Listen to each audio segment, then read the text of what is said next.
on Smooth 98.1. I'm a member of the police community Very, relations very loud. committee. Is this speaker not working or what? Why is it like this? No, no, put it down. It's Ah, for the. it's for who? Oh, Yeah. you want them to Okay, see us. studio, please. Smooth 98.1 Lagos, Nigeria world. Here we are, just gone past 7:30 for a hump of the week Wednesday. This is freshly pressed on Smooth Breakfast. I'm Shopper Martins. And for the next half hour, I have got my analysts in the studio with me for a Wednesday. Of course, I've got Lakunle and Devo Okore. Good morning, Lakunle. How you doing? Morning, Shopper. Good to be here again today. I was away last week. Yeah, we heard. And Devo, good morning. Echo, what are we greeting today? Cool. Where's the fuel? Cool. Where is the fuel? You know what? That was a pretty obvious one, actually. Yeah, yeah. All right, we've got you two. Join this conversation. We're streaming live up on youtube.com/smooth981 FM Lagos. So make sure you go over there and see what happens in the studio and leave your comment up on the live stream. Let us know what you have to say. You can also send WhatsApp messages in to 0809 440 and take things to Twitter by using the hashtag freshlypressed981.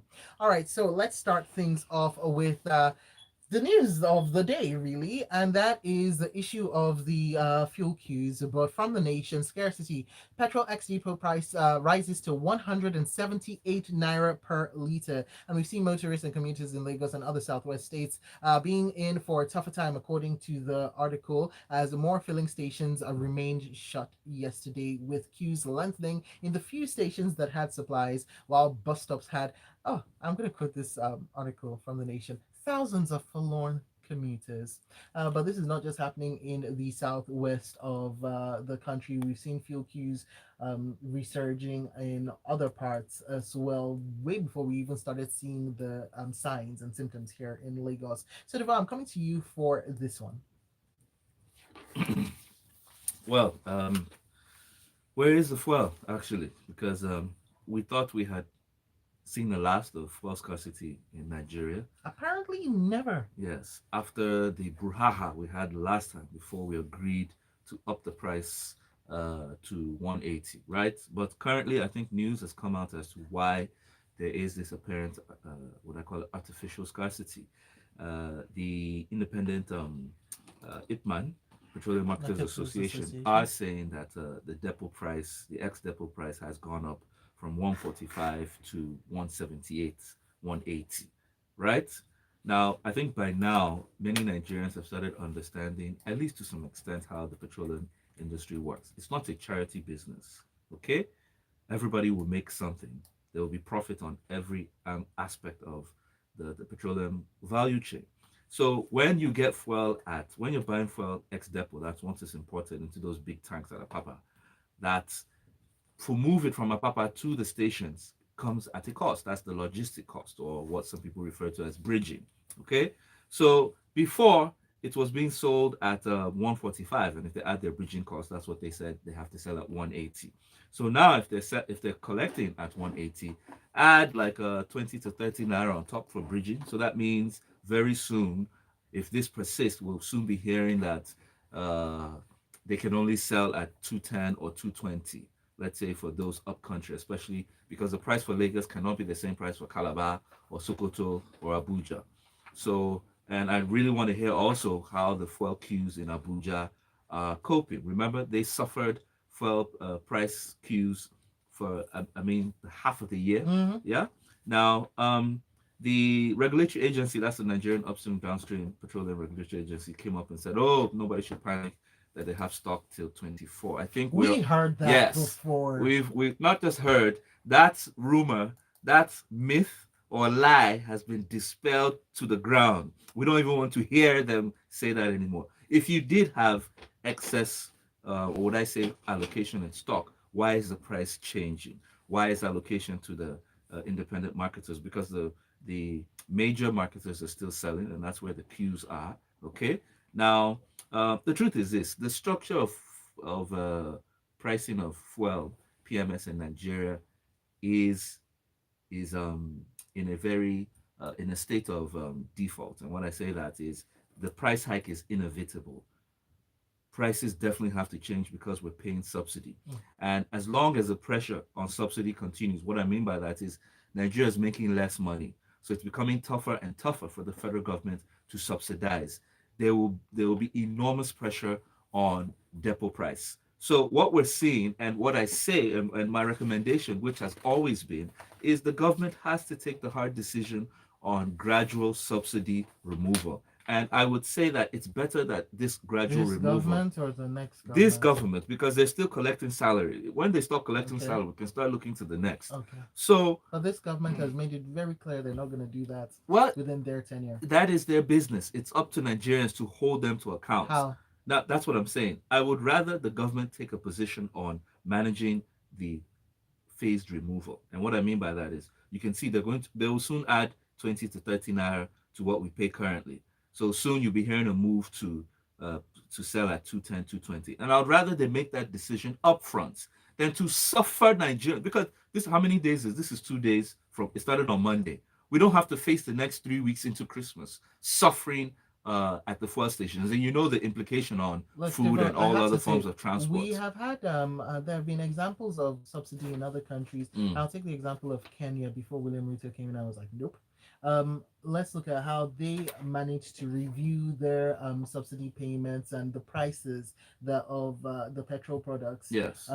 On a quarterly basis at the very Thank you. least, to That's say, very okay, sensible. let's be proactive about this. Why is that not something that we've thought about or we've even heard mentioned No, about? we have. It's just that the Nigerian government has lost is what they call executive willingness. There used to be what they called, okay, that was applied to electricity, the MYTO, the multi-year tariff order, meaning Okay. to make the pricing cost reflective.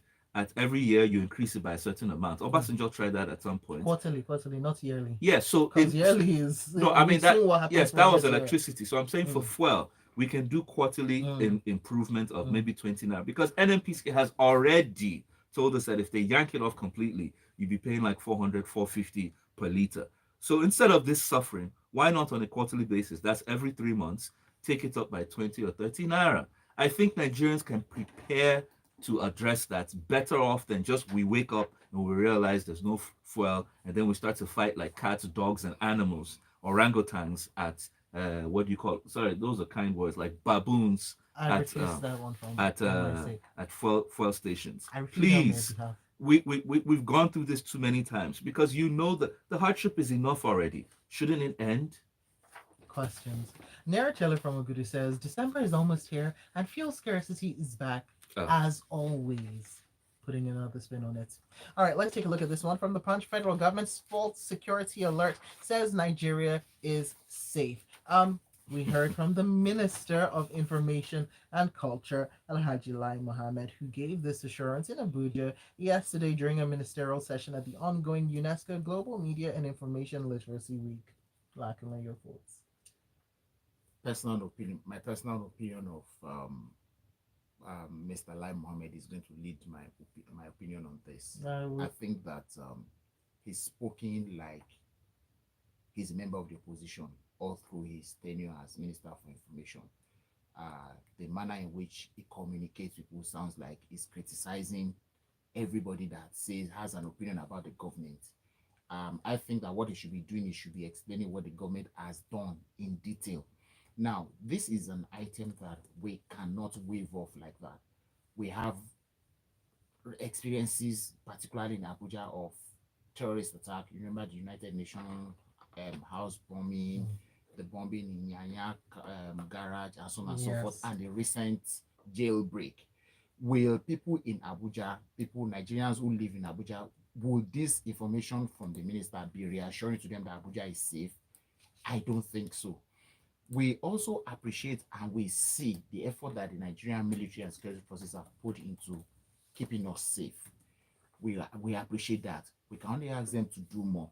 But we Is want this the supposed minister... to be a military thing? No, I'm just saying that security generally. Okay. I'm looking at the way that what we want to hear is how, and we want to see the things in action to give us the confidence that anytime the minister or anybody in government speaks to us about security, we can be sure that what they say is actually the real deal. And I I mean, have to stress, Minister of Information minister, anybody at all and that represents Culture. the government, because and it is Hmm. very important that the minister of information, who is supposed to give us exact things that is happening there. Again, we always have to go back to it. This, like you mentioned, this kind of things is the job of the police, not the military. So what are we doing to keep our policing up to date, up to speed with this kind of things? And up to the numbers that we need. Exactly. So and in capacity as well, capacity of thought, capacity of action, capacity of response. So if we are not doing all those things, it's just not enough to say the bandits are on the run.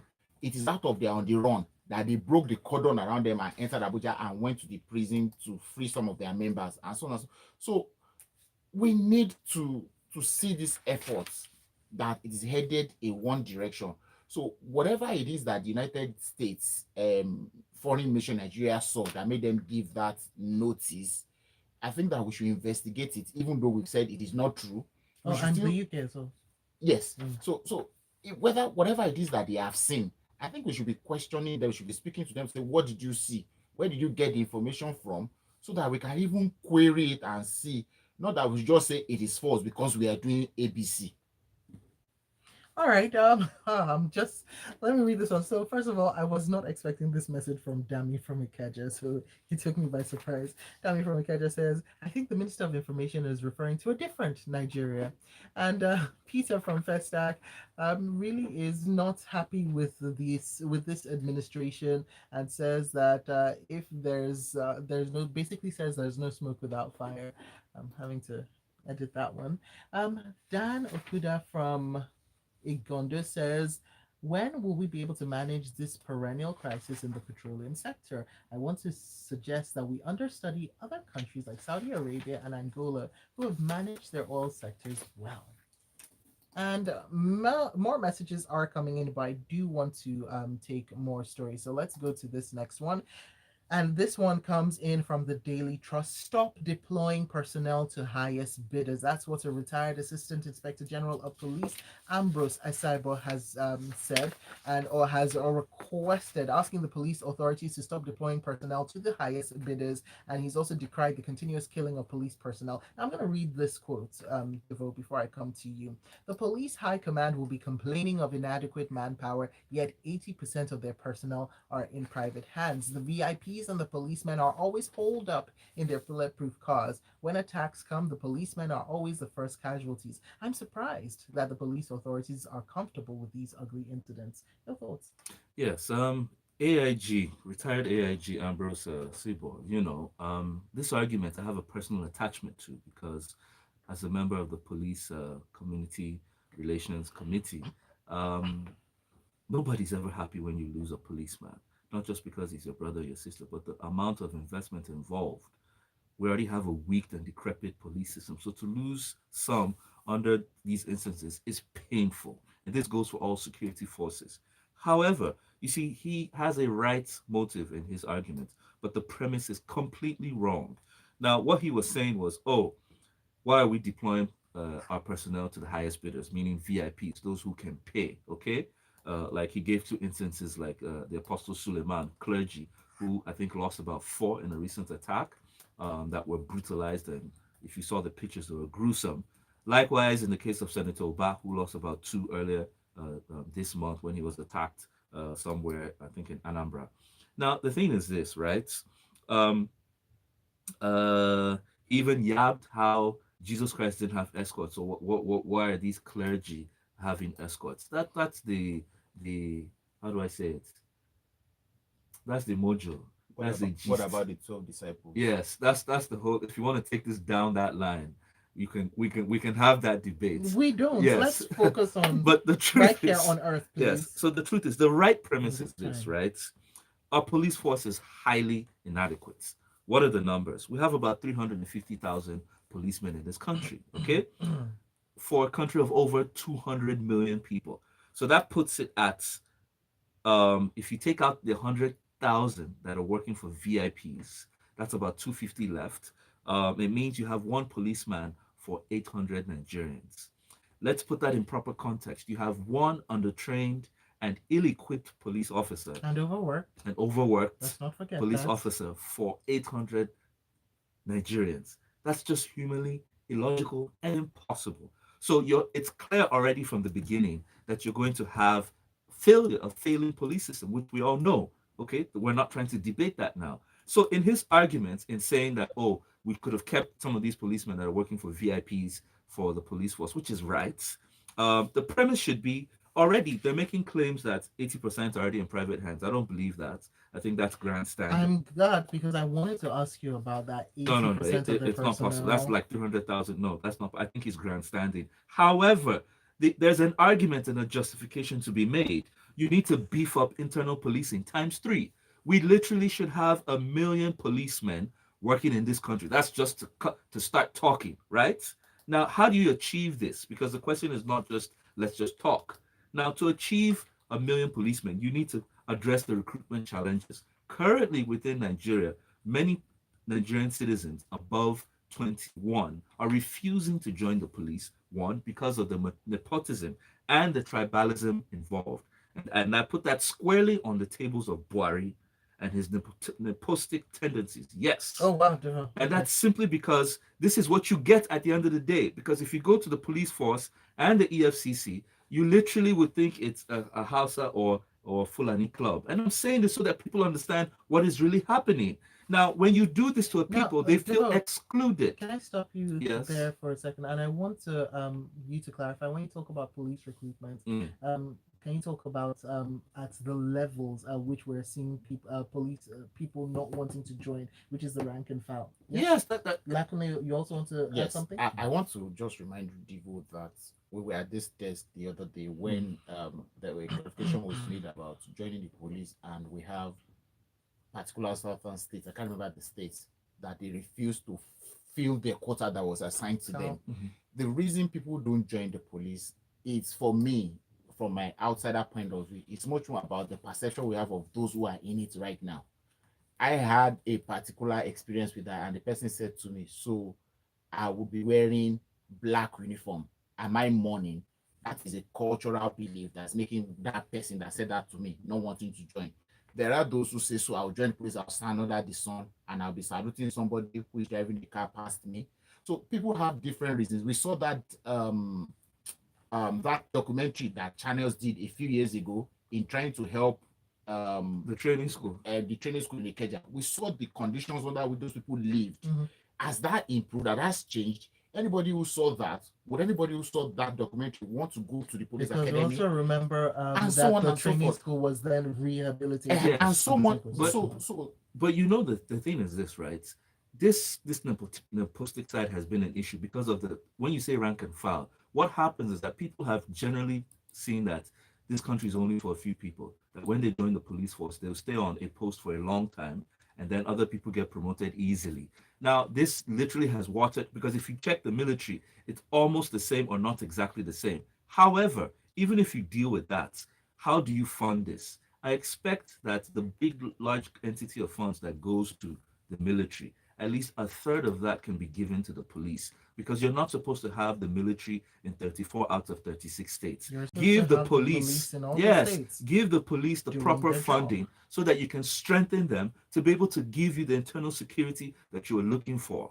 the Let's police, move on. The police have their own budget separate from the This military. I is agree. a topic that we can't spend more time on. We do have other stories to touch on. And luckily, I do want to get your take on this one because we have the president who's been who was in South Korea um yesterday for the what was it, World Bio Summit 2022. Yes.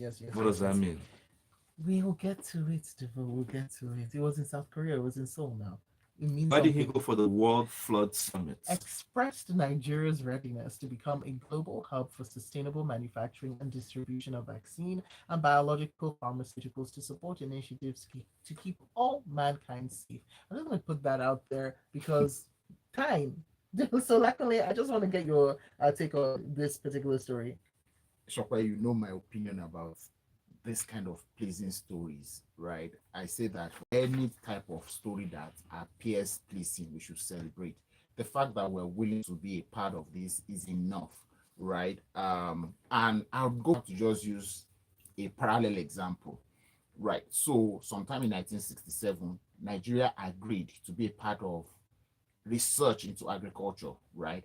And all we had to donate into that partner was land in Ibadan, IITA, the International Institute for Tropical Agriculture. And today, then as at that time, cassava production was cultivation was once a year. Today, I hear cassava farmers say that they can possibly do three in a year. So if also for this reason, what we can donate is just accommodation for this to happen. We don't even have to put the money, the equipment, or whatever. We can have people, organizations, or countries who will be willing to join the partnership and put up these things and set it up in Nigeria. And Nigeria being an important hub of a lot of things, at least in the West African sub-region, it's enough. We know the diseases that plague us in this place. We have Ebola, we have the one that is caused by rats, that Lassa fever. We just Cholera. had cholera. And in my lifetime, I'm happy I'm alive while we're talking about the use of mRNA technology in finding vaccines for malaria, for cancer. So imagine, and we know the number of people, I'm sure the three of us at this table now, we know one or two people who's been affected by cancer or who's died because of a cancer-related ailment. So imagine that we now have that up there in terms of costing, in terms of availability, in terms of use, in terms of knowledge development, and all that put together in our country, that we're not going to have to go out. Medical tourism is reduced and all that. So if all that are things that if that's the only thing we're able to do to attract them to come and put that up in Nigeria for whatever it is, the partnership we're going to put up in it, I think it's a very good one. I think that we should follow it through. We should look for such partnership and make it work. I hope it is not our usual, everybody, all those who agree, say aye, that we do with a lot of things in our country. If we do this, it's a good step in the right direction. One thing that I would really love to see come to fruition was the offer of Nigeria as a place, or the place with the perfect strategic geographical location to be able to have global warehousing and stockpiling of these vaccines, so that we will have them all at a Have you ever flipped the so that we will have them all at a Have you ever flipped the African map a little bit like you're holding a gun? Do you see where Nigeria is at? No, It's like the place where you have the trigger of a gun. So how important is trigger of a gun? That's what Nigeria is to Africa. Okay. We'll Okay, now take let's this go one to the in. World Global Flood Summit. Let's go to the Global Let's Flood take a Summit. look at your messages. Dami from Ikeja, there are frankly more economic and socially rewarding means of earning a living than joining the Nigerian police force, in his opinion. Whilst Mary from Festac says, I don't even think we have enough qualified personnel at the police force. From where I see it, the police have turned to tax collectors, always asking for bottled water daily. I stay in Festac and their police at different points, and if you pass 5 times, they will still ask you. It's very tiring. It's hot. The End SARS movement was to make the police force great, but no, they prefer to back. I don't think they prefer to do that. And Mary says that she feels sad whenever she thinks that those are the people protecting us. Ruth says, does the president or Minister of Foreign and Travels Affairs really understand what he's pledging our readiness for? Whilst Dr. I at CMS says DeVoe has a point about police recruitment. Why join an organization that doesn't seem to favor the advancement of officers from certain parts of the country? The perception cannot be wished away by the usual platitudes. And Frank from Festac says the president should have sent a representative. The Minister of Health. Simple. That's all I'm going to say. Where is he? Floods. This day newspaper now. Floods killed 612 persons as federal government sends relief materials to 21 states. Devon, to get your take on this. Yes, a Take few us through the knocks story. for the federal government because Sadia Farouk, that's the Minister of Humanitarian and Disaster Management, was on TV speaking on an update. Fine, you need to brief the public, yes, but I would have expected her to have done that on ground, okay, and not inside an office. That's by the way. Who should be on ground is the president, the man with the mandate to lead our people out of danger and keep us safe. Where was he? He was at a global flood summit. Really? Why didn't he go for the global? But he was at a bio summit. Why didn't he go for the global flood summit? Where is he? Now, the statistics show us that over 650 people are dead and more in counting. 1.4 million displaced, or some Amnesty puts it at 2.5.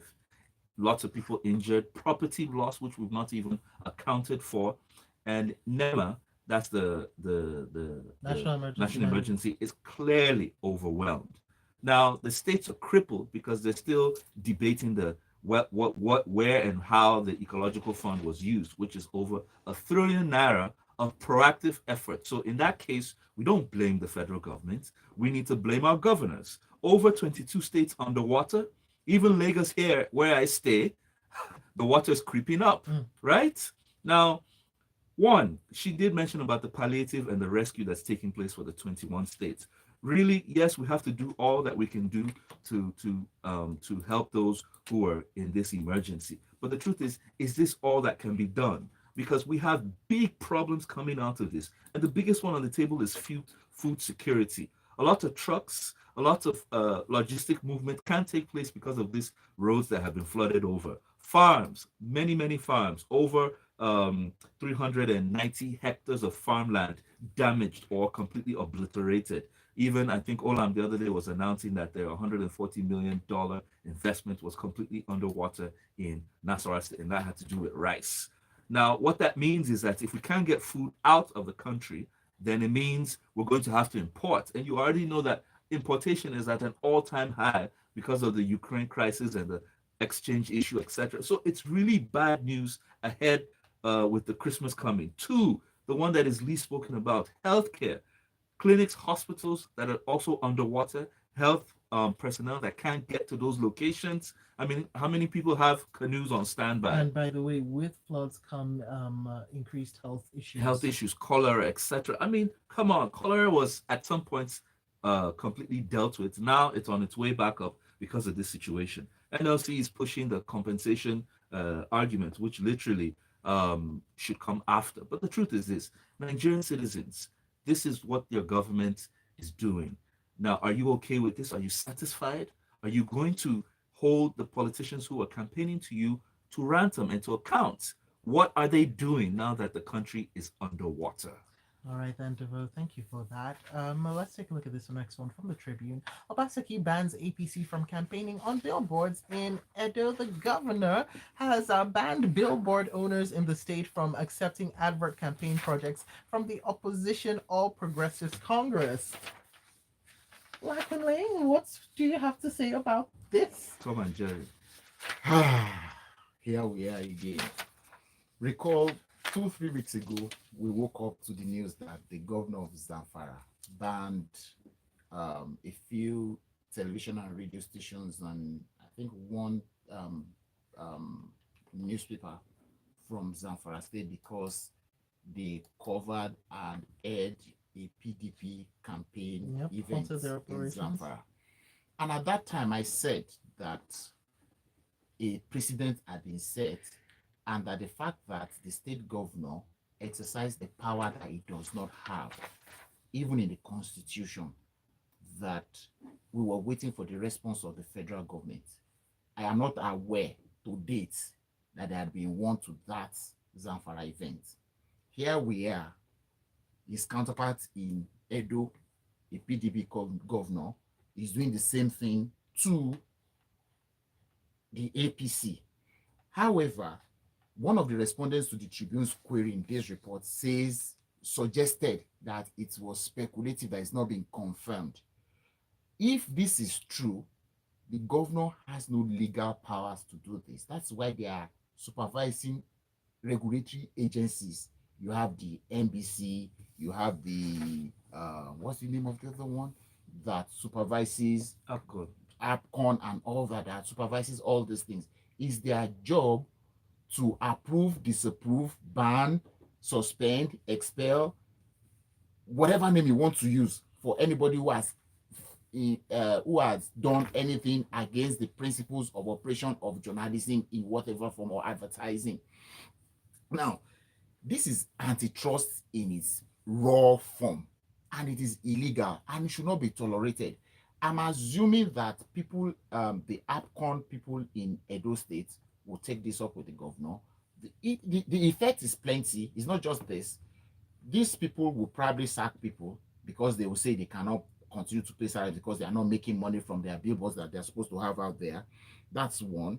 Even the state itself will lose income because if they don't put those adverts there, the taxes that are supposed to come forth from such boards will not come in for this. And here is everybody, all of these governors go out there to mouth attracting investment.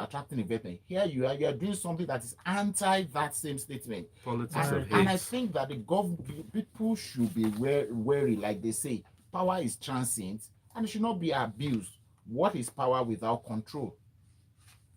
Speaking of control, I'm going to end the show now. Thank you so much, gentlemen. And make sure you find Laconley. He is at Laconley70 up on Twitter. He's the one on social media. DeVoe remains, as usual, the mystery man. You can only catch him here on Firstly Press and also on Lagos Talks on Wednesdays. Thank you so much, Laconley, and thank you, DeVoe. It's been an interesting one. Lots of stories today, and hopefully you're not stuck in a fuel queue somewhere or in traffic due to a fuel queue. If you are, well, I can only say my thoughts are with you. Coming up, it's going to be Sports Talk Inside the Locker Room, and that is at 8:15.